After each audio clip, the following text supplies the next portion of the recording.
সামনে আমরা ভিতরে আসি না যে থাকো আমাকে শুনে না এটা একটা পত্রিকা অফিস তো এটা আমরা চিনেন তো না চিনেন না এটা যদি চিনে থাকে যখন পত্রিকা অফিসে ঢুকতে আসে আমি একদম সামনে দাঁড়ায় আসতেন এটা আটকালেন নাকি আপনি আটকেছি না আমি সময় করে দিলাম আপনি যদি আটকে দেন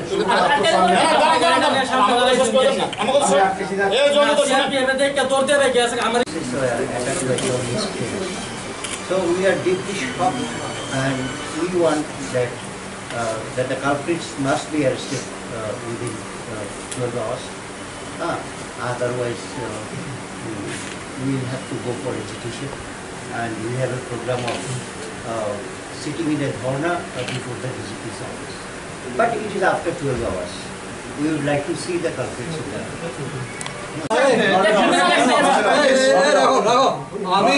আমি টেলিদেশের কথা পত্রিকার সম্পাদক অনরায় প্রতিবাদী কলাম কেমন ওর পত্রিকা আক্রান্ত হয়েছে ওর পত্রিকা যখন আক্রান্ত হয় ওইদিকে সিবিএম ডিসি অফিস আক্রান্ত হয় তখনই তো আপনাদের অ্যালার্ট হওয়ার দরকার ছিল আরো বেশি শুনুন কি করলে হয় শুনুন রাখো এরপর CBM media is not for don't make us we make people for but not ये कोई नहीं सर सीसीटीवी कैमरे में नहीं है जहां पे आपका ओसी साहब था उनका बोलिए ना कौन था you are telling me you were there and you people are injured so with the law and order of the city are you there to protect the democracy by हम क्यों बोलेगा अब ओसी साहब को बोलिए आप बताइए हमारा फुटेज में पूरा क्लियर है हमारा ऑफिस का सामने खड़ा है पोस्टेड तो भी इंसिडेंट हुआ है तो it means the police is intelligent police intelligent this thing illegal rally you are telling like this बात कर लूं हमने उनको रैली को परमिशन नहीं दिया था परमिशन उन्होंने दिया था हमको कितने आदमी का आपने अरेस्ट किया देन अभी तक तो बिना परमिशन आपका सामने बिना परमिशन का रैली है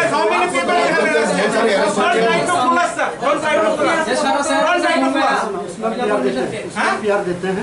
जो भी बिना परमिशन के रैली जाते हैं 12 आवर टाइम देते हैं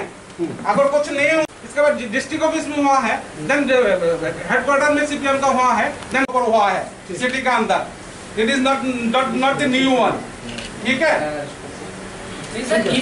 Why you did not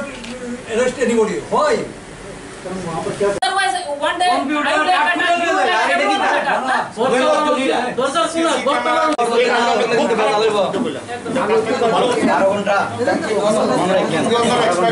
এটা তো আজকে প্রথম ইনসিডেন্ট না ত্রিপুরাতে সাংবাদিকদের উপর এর আগেও 28খানা ঘটনা হয়েছে এটার সূত্রপাত কবে কোথায় থেকে আপনারা সবাই জানেন আমরা বারবার ডিজি সাহেবের কাছে বলেছি চিফ মিনিস্টারকে বারবার বলেছি পুলিশের থানা লেভেলে যখন যেখানে আক্রান্ত হচ্ছে সাংবাদিক আমরা বলছি তারপরে তো কিছু হচ্ছে না তো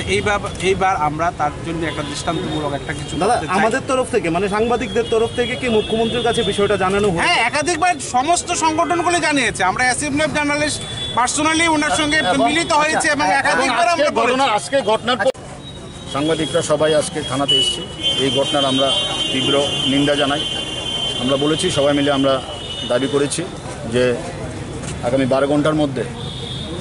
সংবাদপত্র অফিসের সাথে হামলার সাথে যারা যুক্ত ছিল তাদেরকে গ্রেপ্তার করতে হবে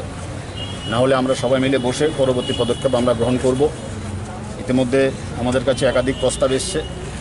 এখানে আজকে সিনিয়ররা সবাই এসছেন রাজ্যের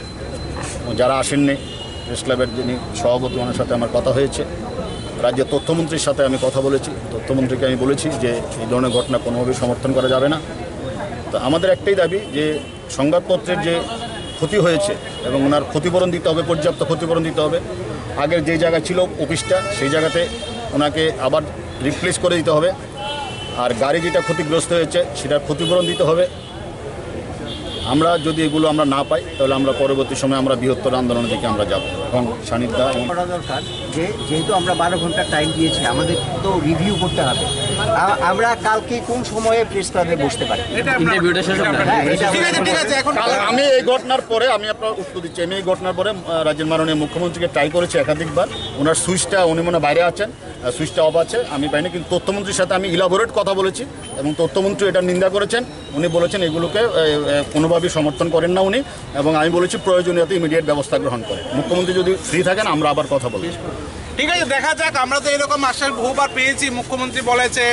বা শিক্ষামন্ত্রী বলেছে, সবাই বলেছে, ডিজিও একাধিকবার। আমি একটা কথা বলি, এই যে প্রতিবাদী কলম পত্রিকাটা, এটার মধ্যে সাইনবোর্ড আছে, এটা একটা রিনাউন এস্টাবলিশড কাগজ ত্রিপুরা রাজ্যে। প্রতিবাদী